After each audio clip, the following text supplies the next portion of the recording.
Tu fourres Marie et pire encore est un jeu édité ici, au Québec, du côté de Montréal. C'est un jeu pour adultes qui se joue de 3 à 10. Comme vous allez voir au fil de ces explications, le jeu est assez salace, donc il y a beaucoup de références sexuelles, mais bon, c'est évidemment présenté comme un jeu pour adultes. Un joueur donc va associer 3 actions et 3 personnalités, et les autres joueurs doivent deviner sa combinaison, donc c'est ce qui va se répéter au fil de la partie.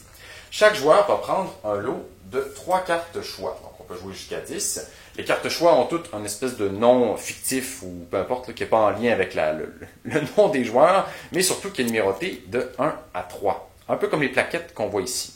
Donc, c'est ce qui va être nécessaire pour jouer au courant de la partie. Par la suite, on va placer les 3 plaquettes que je viens de nommer ici dans le bas de la table. On va également placer les cartes actions qui se trouvent être ici et les cartes personnages qui se trouvent être juste ici. Les joueurs vont être juges à tour de rôle. Le juge va devoir associer secrètement 3 actions avec 3 personnalités, 3 personnages. C'est le joueur avec les plus grands doigts qui est le premier juge. Le joueur à droite du juge va prendre 3 cartes personnalités, donc les cartes ici, et va les placer en dessous des 3 cartons numérotés 1, 2, 3. Donc là, actuellement, on a Darth Vader, Star Wars, John Lennon, fameux chanteur des Beatles, et Mary Poppins, héroïne d'un vieux classique pour enfants. Donc maintenant, on associe le 1 à Darth Vader, le 2 à John Lennon et le 3 à Mary Poppins.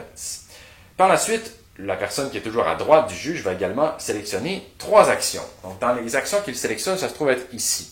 On a 4 différents types d'actions, donc un paquet pour chaque. Quand c'est un petit diable avec des cornes, c'est comme une espèce d'action plus ou moins cruelle.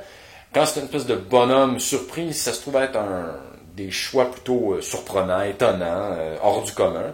Quand c'est un cœur, c'est toujours très doux, sensuel, amoureux, gentil. Et quand ça se trouve être le symbole de femme et d'homme qui s'entrecoupent, c'est évidemment une action qui est sexuelle.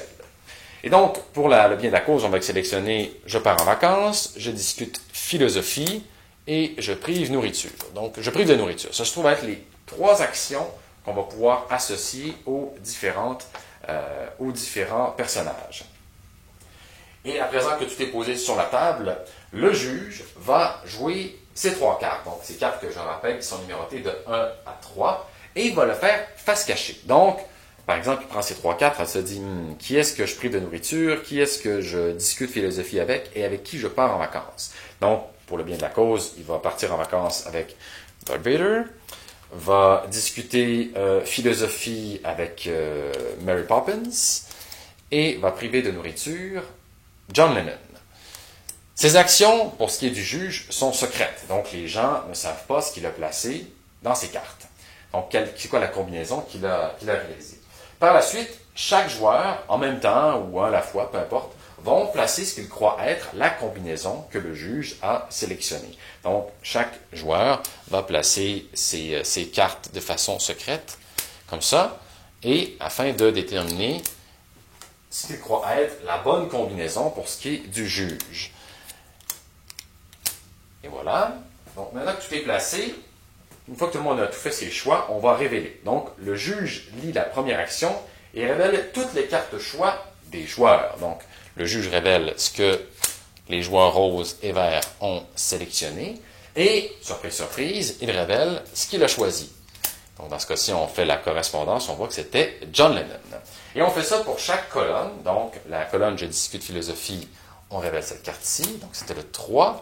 On se rend compte que ici, c'était bien, ici, c'était bien. Et donc, le but va être d'être le plus possible en concordance avec ce que le juge, a révélé.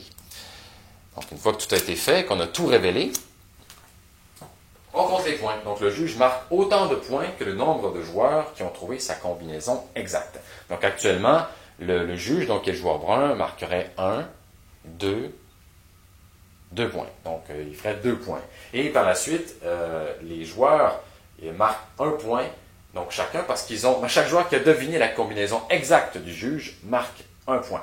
Donc, il faut comprendre que ici, on en aurait 1 point, et on aurait un point ici, on aurait 1 point ici pour le joueur vert, 1 point ici pour le joueur rose, et aucun point pour ce qui est du joueur brun. Voilà, donc puis le joueur qui est à gauche du juge va devenir le juge à son tour. Et on continue jusqu'à ce que tous les joueurs aient été juges 2 fois. On calcule les points et la personne qui en a le plus remporte la partie.